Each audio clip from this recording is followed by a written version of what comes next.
Hi students, welcome to Nagaraju biology. ఈరోజు మనం చెప్పుకోబోయే టాపిక్ వచ్చేసి ఇంటర్మీడియట్ సెకండ్ ఇయర్ జువాలజీలో మారినటువంటి కొత్త సిలబస్ ప్రకారంగా కూడా సెకండ్ ఇయర్లో ఇమ్యూన్ సిస్టమ్ అనేటువంటి లెసన్లో 2 marks important question. Cholesterol is very much essential for the new born infants justify. Cholesterol అనేది much essential for the new born infants అంటే కొలెస్ట్రాల్ అనేది చాలా అవసరం అప్పుడే పుట్టినటువంటి పిల్లలకి.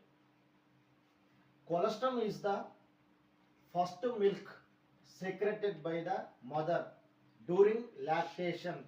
కొలెస్ట్రాల్ అంటే ఏంటంటే బేబీకి డెలివరీ అయిన తర్వాత మదర్ ప్రెగ్నెంట్తో ఉన్నటువంటి మదర్ బేబీకి డెలివరీ ఇచ్చిన తర్వాత ఫస్ట్ ఫామ్ అయ్యేటువంటి మిల్క్ని బ్రెస్ట్ లోపల ఫస్ట్ స్టార్టింగ్ వచ్చేటువంటి మిల్క్ని కొలెస్ట్రాల్ అంటారు.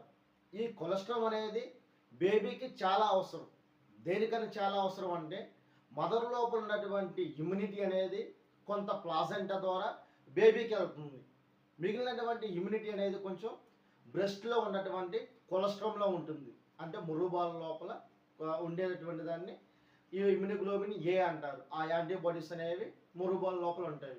ఇవి ఆ బేబీ తాగటం వల్ల బేబీకి యాంటీబాడీస్ అనేవి వస్తాయి. దీనివల్ల బేబీకి ఎటువంటి జబ్బులు కూడా రాకుండా ఉండటం కోసం యూజ్ అవుతుంది.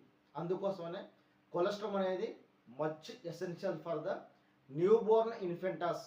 అప్పుడే పుట్టినటువంటి పిల్లలకి కొలెస్ట్రాల్ అంటే మురుపాలు తాపించడం వల్ల ఐజిఏ ఇమ్యూనోగ్లోబులిన్ ఏ అనేటువంటి యాంటీబాడీస్ ఆ కొలెస్ట్రాల్లో ఉండటం వల్ల బేబీకి యాంటీబాడీస్ అనేవి అందుతాయి.